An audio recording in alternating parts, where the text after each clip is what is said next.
Friends, welcome to my YouTube channel APA maths classes. बच्चे, आज की इस वीडियो में हमने बात करनी है कुछ क्वेश्चंस की जो कि सिस्टम ऑफ इक्वेशन पे हम कर रहे थे। कुछ ऐसे क्वेश्चंस जो इंजीनियरिंग मैथमेटिक्स में कहीं ना कहीं एग्जाम में आने ही आने हैं। डीक्रस्ट के एग्जाम में लगा लो, आईपी के एग्जाम में लगा लो, या कहीं भी इंजीनियरिंग का कोई भी मैथमेटिक्स का एग्जाम है, वहां से यहाँ से क्वेश्चन जो आपके पूछे ही जाने हैं। बिल्कुल 101% जो है यहाँ से क्वेश्चन बनता ही बनता है। देखिए किस तरह के क्वेश्चन है हमारे पास। For what value of A and B do the equations. इन इक्वेशंस के पास ए और बी की किस वैल्यूज के लिए, पहला जो पॉइंट आपका नो सॉल्यूशन, कोई सॉल्यूशन नहीं होगा। दूसरा पॉइंट आपका यूनिक सॉल्यूशन है।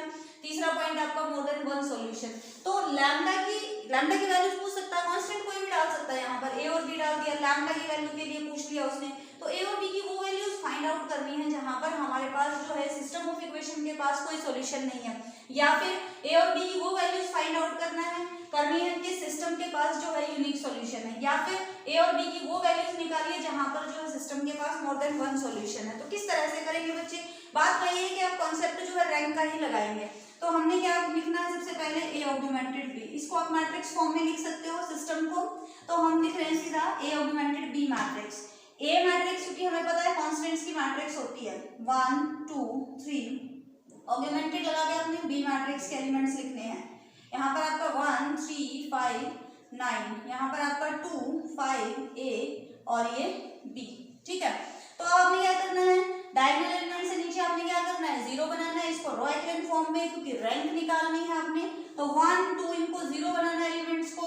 ऑपरेशन लगाएंगे R2 changed into R2 minus R1, R3 changed into R3 minus 2R1। तो ये बन जाएगा क्या? This matrix is equivalent to 1 2 3 6। First row as it is 1 minus 1 is 0, 3 minus 2 is 1, 5 minus 3 is 2, 9 minus 6 is 3, 2 minus 1 is 1, 5 minus 2 is 3, a minus 3 is a minus 3, b minus, ओहो 2 से multiply कर रहे हो, सॉरी 2 से multiply कर रहे हो, 2 से इसको मल्टीप्लाई करके इसमें से सब्ट्रैक्ट करना है। 5 minus 2, तो ये 2 minus 2 तो आपका 0 हो जाना है। 5 minus 4, 5 minus 4 is 1, a minus 6 is a minus 6, and then b minus what? 2 से मल्टीप्लाई कर रहे हो तो 12। ठीक है जी, तो इसको आपने 0 बनाना है। Now operate R3 changed into R3 minus R2. So this matrix is equivalent to first row as it is, write it as it is. Second row में कोई चेंज नहीं है, so again write it as it is. Third row 0 minus 0 is 0, 1 minus 1 is 0, a minus b है, a minus 6 है ये। ठीक है, तो a minus 6 minus 2 यानी कि ये बन जाएगा आपका 8, और ये बनेगा आपका b minus 15। ठीक है बच्चे, अब आ जाते हैं क्वेश्चन में क्या पूछा है। रोटेशन फॉर्म में आ गया हमारा, डायगोनल एलिमेंट से नीचे हमने 0 बना दिया है। अब वो कह रहा है कि a और b की वो वैल्यूज निकालिए। क्वेश्चन की स्टेटमेंट में क्या है बच्चे कि a और b की वो वैल्यूज निकालिए जिनके लिए सिस्टम ऑफ इक्वेशन के पास कोई सॉल्यूशन नहीं है। अब अपना रिमाइंड करते हैं, कंडीशंस को जो है रिवाइज करते हैं। क्या होती है हमारे पास कंडीशंस आपके पास होती हैं, कोई सॉल्यूशन नहीं है सिस्टम के पास, तो जो आपकी कंडीशंस आएंगी वो क्या होती हैं। ठीक है, हम यहाँ पर क्या निकालते हैं बच्चे? क्योंकि ये नॉन होमोजेनियस सिस्टम है, तो इसमें हम क्या बात करते हैं? Rank of A augmented B और रैंक ऑफ ए की बात करते हैं। सॉल्यूशन नहीं है तो ये दोनों इक्वल नहीं हो सकती। ठीक है जी, सिस्टम के पास कोई सॉल्यूशन नहीं है तो रैंक इक्वल नहीं हो सकती। तो फर्स्ट पार्ट हमारा यहीं से स्टार्ट हो जाता है। तो for the equation have no solution we should have rank of A augmented B is not equal to rank of A. अब यहाँ जो इक्वल कब नहीं आएंगे? अगर मैं इसकी वैल्यू a माइनस 8, अगर मेरा ये 0 हो जाए तो रैंक ऑफ ए कितनी हो जाएगी? 2 हो जाएगी। अगर ये नॉन जीरो हो जाए तो ये पूरे ऑगमेंटेड की रैंक कितनी हो जाएगी?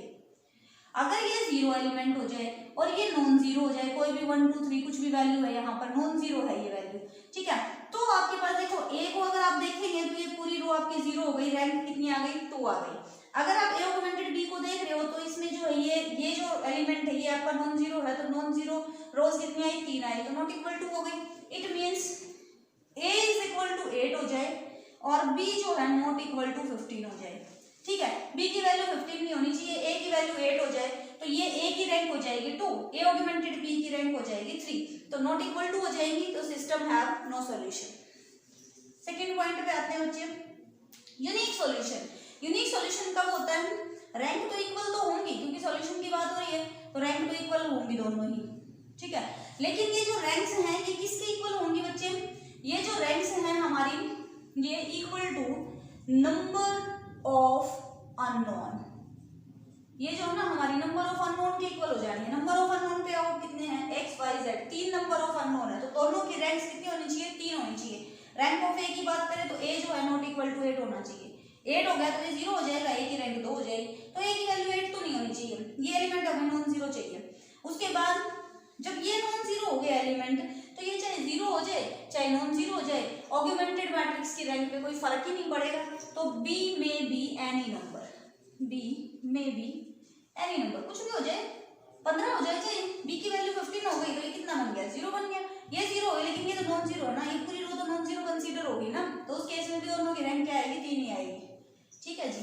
थर्ड पे आ जाओ, थर्ड क्या कहता है, more than one solution. More than one solution means infinite many solution. Infinite many solution में क्या होता है, इक्वल तो होती है रैंक नो डाउट, क्योंकि सॉल्यूशन है, सॉल्यूशन में जो आपका इक्वल तो होगी रैंक, लेकिन वो क्या होगी, less than number of unknown, less than number of unknown के इक्वल होगी, यानी कि अननोन कितने हैं, 3 से छोटी होनी चाहिए रैंक दोनों की होनी चाहिए, तो ये दोनों 0 होने चाहिए आपके पास। मींस इस केस में क्या हो जाएगा, ए की वैल्यू 8 हो जानी चाहिए, बी की वैल्यू 15 हो जानी चाहिए, तभी तो दोनों की रैंक जो है 2 आएगी। ए की रैंक जो है 0 कब बनेगी, लेस देन 3, लेस देन 3 मतलब 2, कम से कम 2 होनी चाहिए, तो जब ये 0 बनेगा, ठीक है। और एक ऑगमेंटेड बी में ये दोनों ही 0 होने चाहिए, तो दोनों के लिए जो ए की वैल्यू 8 और बी की वैल्यू 15, तो ए और बी की इन वैल्यूज के लिए नो सॉल्यूशन, ए और बी की इन वैल्यूज के लिए यूनिक सॉल्यूशन, ए और बी की इन वैल्यूज के लिए मोर देन वन सॉल्यूशन। कई बार क्वेश्चन में पूछ लेता है कि वैल्यूज तो निकालो ही ए और बी की, और इन ए और बी की वैल्यूज के लिए सॉल्यूशन भी निकालो। जैसे कि एक और क्वेश्चन हम उठा लेते हैं बच्चे, कॉन्सेप्ट आपका जो है क्लियर होना चाहिए इस चीज पे। तो एक और क्वेश्चन उठाते हैं हम, लिखिए, आप लिख लीजिए साथ साथ स्टेटमेंट, मैं बोर्ड पे नहीं लिख रही हूँ, मैं सिर्फ इक्वेशंस लिख रही हूँ, ठीक है। फॉर व्हाट वैल्यू ऑफ के the equation, for what value of के द इक्वेशन, इक्वेशंस है आपके पास, for what values of k the equations x plus y plus z is equal to 1, 2x plus y plus 4z equal to k, 4x plus y plus 10z equal to k square have a solution. For what value of k the system of equation have a solution, have a solution, ठीक है। And solve them completely in each case, के की value 1 आए, 2 आए, 3 आए, जितनी भी आएगी उनके लिए इन इक्वेशंस को हमने सॉल्व भी करना है। स्टेटमेंट समझ में आ गई होगी कि भाई ये जो आपकी जो है सिस्टम ऑफ इक्वेशन है, कह रहे हैं कि के की किस वैल्यू के लिए इस सिस्टम के पास सॉल्यूशन होगा, अगर है तो के की हर वैल्यू के लिए सॉल्यूशन भी निकालिए, ठीक है जी। तो फिर से वही ए ऑगमेंटेड बी लिखते हैं हम मैट्रिक्स, ए ऑगमेंटेड बी क्या, 1 1 1 1 2 1 4 के, ऑगमेंटेड लगा देते हैं यहाँ पर 4 1 10 के स्क्वायर, ठीक है जी। तो ऑपरेशंस लगा लेते हैं हम, क्या, R2 change into R2 minus 2R1, जैसे कि हमें पता है रैंक पे जा रहे हैं, हम रैंक निकालनी है हमने, तो इसको हम डायगोनल एलिमेंट से नीचे 0 बनाने हैं। R2 minus 2R1, R3 changed into R3 minus 4R1. So A augmented B is equivalent to 1 1 1 1. No change in R1, so write it as it is. 2 minus 2 is 0. 1 minus 2 is minus 1. 4 minus 2 is 2. K minus 2. Right? इसको 4 से कर रहे हैं 0. 4 से कर रहे हैं 1 minus 4 is minus 3. 10 minus 4 is 6. K square minus 4. ठीक है जी। अब क्या करना है, यहाँ 0 बनाना है, यहाँ पर अब हमने क्या करना है, 0 बनाना है। सो operate R3 change into R3, ठीक है, सेम साइन में तो माइनस लगेगा, R3 माइनस 3R2, ठीक है। तो that is equivalent to 1 1 1 1 0 minus 1 2 K minus 2. So this is 0, 3 minus 3 0, ये आपका 6 6 minus 3 से मल्टीप्लाई 6 0, देन के स्क्वायर माइनस 4, इसको 3 से मल्टीप्लाई कर रहे हैं, माइनस कर रहे हैं तो minus 3k minus minus plus हो जाएगा, 3 से मल्टीप्लाई कर रहे हैं 6, तो ये बन जाएगा आपका this minus 3k plus 2। Solve करने के बाद ये माइनस 3 टाइम्स ये, तो ये बनेगी आपके पास। कहता है हैव अ सॉल्यूशन, एक सॉल्यूशन हो, इस सिस्टम के पास जो है एक सॉल्यूशन होना चाहिए आपके पास। सॉल्यूशन मतलब यूनिक सॉल्यूशन। यूनिक सॉल्यूशन का क्या मतलब है, रैंक्स इक्वल तो आए, लेकिन इस केस में देखिए यूनिक सॉल्यूशन तो हो ही नहीं सकता है, क्योंकि रैंक ऑफ ए क्या आ चुकी है आपके पास, 2 आ चुकी है। रैंक ऑफ ए क्या है, 2 आ चुकी है, लेकिन वो तो नंबर ऑफ अननोन के इक्वल आनी चाहिए ना, rank of A as well as rank of A augmented B, किसके इक्वल आनी चाहिए, नंबर ऑफ अननोन्स के इक्वल आनी चाहिए। लेकिन यहाँ पर ये तीनों एलिमेंट 0 बन चुके हैं, तो इसको अगर मैं 1 मिनट के लिए अगर इसको ना कंसीडर करें, एक ही रैंक अगर आप चेक कर रहे हैं तो ये आपकी 2 आ चुकी है, तो 2 है तो यूनिक सॉल्यूशन तो है ही नहीं। हैव अ सॉल्यूशन मतलब कोई भी सॉल्यूशन हो सकता है उसका, तो इस केस में आपके इनफाइनाइट मैनी सॉल्यूशन ही बनेंगे, क्योंकि रैंक ऑफ ए क्या आ चुकी है बच्चे, 2 आ चुकी है। 2 आ चुकी है तो 3 आनी चाहिए यूनिक सॉल्यूशन के लिए, तो यूनिक तो हो नहीं सकते हैं। अब हम आते हैं इनफाइनाइट मैनी पे, नो सॉल्यूशन पे जाना नहीं, क्योंकि उसने कहा कि एक वो वैल्यू निकालो जिसके पर ये सिस्टम के पास क्या हो, सॉल्यूशन हो, ठीक है। तो हम क्या करते हैं कि ये हमारे पास क्या होना चाहिए, अगर तो सॉल्यूशन के लिए तो इक्वल होनी चाहिए रैंक ऑफ ए क्या आ गई, यहाँ से अगर हम देखें रैंक ऑफ ए हमारे पास क्या आ गई, 2 आ गई।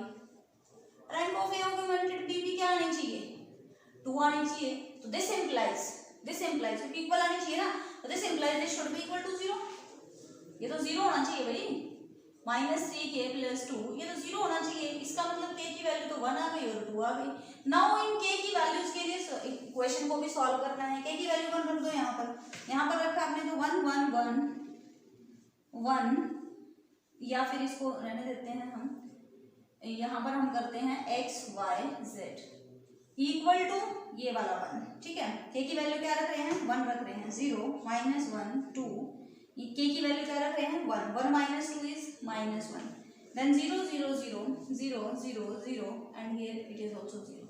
सो इसको जब आप मल्टीप्लाई कर रहे हैं तो बच्चे क्या इक्वेशन आएंगी, एक तो इक्वेशन आई x plus Y plus Z is equal to 1, दूसरी इक्वेशन आई आपके पास minus Y plus 2 Z is equal to minus 1, और you can say y is equal to Y को इधर ले आओ, इसको इधर ले आओ, तो 2z plus 1, take z is equal to k तो हम यहाँ यूज कर चुके हैं तो लैम्डा ले लेते हैं। z की वैल्यू जब आप लैम्डा रख रहे हैं, z की वैल्यू जब आप लैम्डा रख रहे हैं तो y की वैल्यू क्या आ गई, 2 लैम्डा प्लस 1, y की वैल्यू और x की वैल्यू क्या आ जाएगी, 1 माइनस y की वैल्यू क्या है, 2 लैम्डा माइनस 1 माइनस z की वैल्यू क्या है, minus lambda, so it is 1 से 1 कैंसिल आउट हो गया, माइनस 3 लैम्डा। x की वैल्यू क्या आ गई बच्चे, माइनस 3 लैम्डा, y की वैल्यू क्या आ गई, 2 लैम्डा प्लस 1, z की वैल्यू क्या आ गई, लैम्डा की इनफाइनाइट मैनी वैल्यूज के लिए x y z की इनफाइनाइट मैनी वैल्यूज पड़ी हैं, तो ये तो बात हुई k इज इक्वल टू 1 के लिए। अब हम निकालते हैं solution k is equal to 2 के लिए, ठीक है। यहाँ पर k को 2 रख देंगे हम, तो k को जैसे ही 2 रखा, फर्स्ट रो तो एज इट इज रहेगी 1 1 1 0 माइनस 1 2, और यहाँ पर आपका 0 0 है, इनटू में आपका x y z है, इक्वल टू k को क्या रख रहे हैं, 2 रख रहे हैं, तो ये 1 ये 0 ये 0, ठीक है जी, ये 1 आएगा, ये 0 आएगा, ये भी 0 आएगा। तो फर्स्ट इक्वेशन क्या आएगी, x plus Y plus Z is equal to 1 minus Y plus 2z equal to 0, this implies y is equal to 2z, take z is equal to lambda, y is equal to 2 lambda, x की value निकाल लेते हैं यहाँ से हम, x is equal to 1 minus Y minus Z, x is equal to 1 minus Y minus Z, और you can say 1 minus 2 lambda minus Z की value आपके पास lambda, that is 1 minus 3 lambda, this is your x की value ये आ गई बच्चे, y की वैल्यू ये आ गई, z की वैल्यू ये पड़ी आपके पास, ये कब है, when k is equal to 2, k की वैल्यू 2 है, तो k की पहले तो वो वैल्यू बताओ जिसके लिए इक्वेशन के पास जो है सॉल्यूशन है इन वैल्यूज के लिए, तो उन वैल्यूज के लिए आपको सॉल्यूशन भी निकालना है। तो इस तरह के क्वेश्चंस आपके एग्जाम में आने ही आने हैं, इंजीनियरिंग का कहीं भी आप एग्जाम दे रहे हो तो ये क्वेश्चंस आपके बच्चे बनने ही बनने हैं। तो इन कंडीशंस को आप बड़े ध्यान से करेंगे कि सॉल्यूशन कब होते हैं इक्वेशंस के पास, इनफाइनाइट मैनी सॉल्यूशन कब होते हैं, यूनिक सॉल्यूशन कब होते हैं, नो सॉल्यूशन कब होते हैं, ठीक है जी, ओके।